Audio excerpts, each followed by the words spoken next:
I'm Alice. I'm Katie Alice. And this is Mr. Baggins. High five. We are going to be talking about mineral makeup that we use today called Color Science and debunking myth versus fact. I'm going to start putting on some basic makeup, which I'm terrible with makeup. I have no idea what I'm doing most of the time. But I do think it's good to try and get in the habit of wearing a nice mineral makeup. There's lots of them over the counter. And then there's lots of professional brands too. We like Color Science because it's been around for a long time. I've been using it for over 10 years. And in this beaker here is actually the powder of Color Science. One of these Sunforgettable brushes that has the Color Science mineral in it. And as you can see, you can actually whisk the powder in there in the water.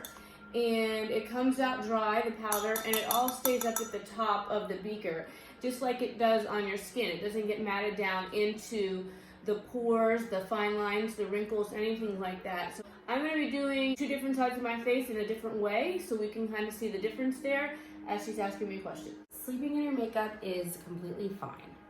So I don't recommend sleeping in your makeup, obviously. It's best to have a nice clean skin when you go to bed at night. So you want to have like at least a general cleanser, preferably not makeup pads, but a general cleanser. Get your face nice and clean. If you have a Clarisonic, that would be nice too. If you're wearing a mineral makeup like this and you fall asleep every once in a while on a really hard day, it's probably not going to be the worst thing in the world, but it is best to get into the routine of taking off your makeup at bedtime.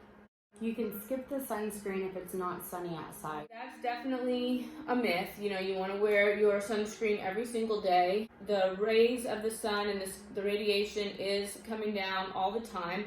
And there are different types of radiation, such as blue rays, red rays, that are coming from all different sources of light and from technology and things like that. So you want to be able to protect from all of those things. Even on cloudy days or in winter weather, there is still radiation that can cause premature sun damage along with skin cancer. So you definitely want to be protected every single day, and just being next to a window or driving your car around can cause problems. You're supposed to wash your face with hot water. That's not necessarily true. Hot water can really dry your skin out, so especially if you have eczema and that type of thing, it's going to cause a problem for you. I think lukewarm water is fine. That will help to lather up your soaps and your cleansers better, and certainly won't be uncomfortable for you during your cleansing. But I think super hot water and super hot showers are not a good habit to get into. You don't need eye cream if you're under 35. You know, eye creams are a very popular product for purchase. Certainly are something that people are always looking to buy, and they're something that the product industry is always looking to sell. A lot of times the product industry will add certain ingredients that they think will be more beneficial to the eye area.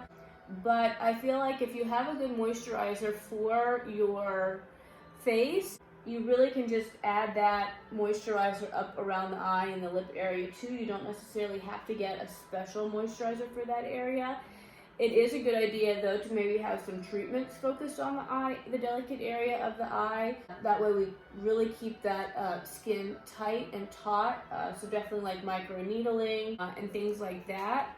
When you get a chemical peel, make sure that they're getting to the areas around the eye where they can get the peel. And that will help just keep that area engaged more so than the, added expense of more product. You don't need moisturizer if you have oily skin. That all depends. A lot of people feel like their skin is oily when it may not necessarily be. I think moisturizer is important for everyone, but it all depends on the strength of your moisturizer, the type of your moisturizer. You just want to make sure that you are not stripping your skin throughout the day with different things like toners or too harsh of a cleanser. Or if you're using retinoids, you definitely, like Retin-A and tretinoin and things like that, you definitely want to replenish with some type of a moisturizer. It can be a very thin moisturizer. It doesn't have to be a very thick emollient. But even oily skinned individuals will do better if they help to control their oil production with something that helps to turn over their skin cells better, and also moisturize with something that is suitable for their skin. There's no such thing as over exfoliating. Of course, you can over exfoliate. The skin cells only turn over every 28 days, and while we do like to keep them turning over like that, if you use a harsh loofah, you do mechanical exfoliation and chemical exfoliation and all of those things over and over and over again, then that can lead to your skin being open, which can lead to opportunistic infections. If the skin can get very dry and irritated and red, and all of those things are definitely not what you're going to want to encounter by over exfoliating. So definitely, a good exfoliation once a week is kind of what you want to do if you're manually exfoliating, or you want to get on the right chemical exfoliator with like your retinoid or your glycolic or whatever you're using to turn over your skin cells, by doing that in a nice routine pattern. If I don't peel after a chemical peel, it's not really doing anything. Well, I think that's a bit of a myth. Peels can peel at a microscopic level that you don't really see anything, but you're still turning over your skin cells. They can also peel in sheets. And sometimes peeling in sheets is not necessarily what you want to do. Nice peel once a month to get your skin turning over and becoming brighter, but not necessarily seeing that active peel can be just as beneficial as a deep peel, which gives you too much downtime sometimes for people to function at work and that type of thing. So definitely when you look at your before and after pictures, even though you didn't see anything during that month, when you look at the pictures, you'll see your results. Price is the best indicator with how well a product works. That's not the case all the time. I mean, we see lots of very, very expensive products, especially at department stores. Whatever works for you, I support. I really don't push any particular products on anyone, and I don't discount any particular products. If it works for you and it's not causing a problem, that's fine. We look for products that are professionally made, that are not made in bulk. We want to have a high concentration of good ingredients. We want to pick out ingredients that work best for your skin. Not everybody's skin is created equally, and so when we're looking for products, we want to find the products that contain the ingredients that work for you. Picking and popping is fine because you guys are going to do it anyway. So I'm not totally against picking and popping if you know what you're doing. If you have a nice, clean, sterile needle, or you've boiled a needle or something to that effect, and it's clean and you know what you're doing, you're going to go straight into a pus bump that is ready to be popped, and it's mobile and fluctuant, and you know how to express that pus cleanly, and you've cleaned the area with alcohol, and you've applied like a warm compress and that type of thing.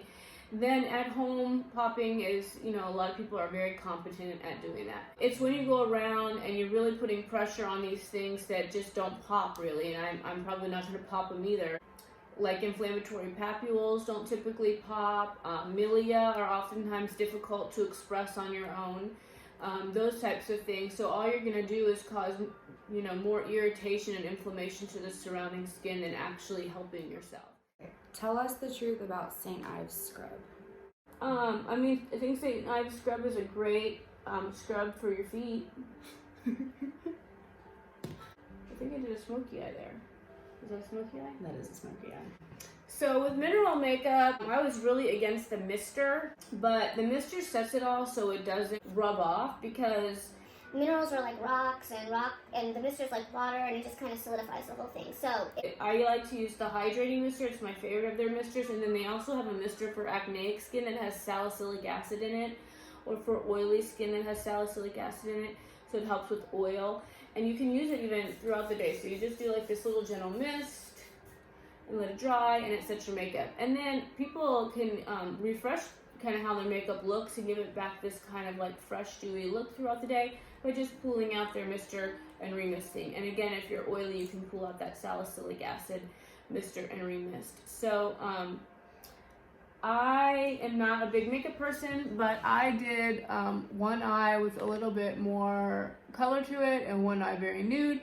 And I did an even up side to my face, which is a little bit darker, and a more neutral side with the Total Protect. And then you can go on with the Beauty on the Go palette, which is my favorite from them.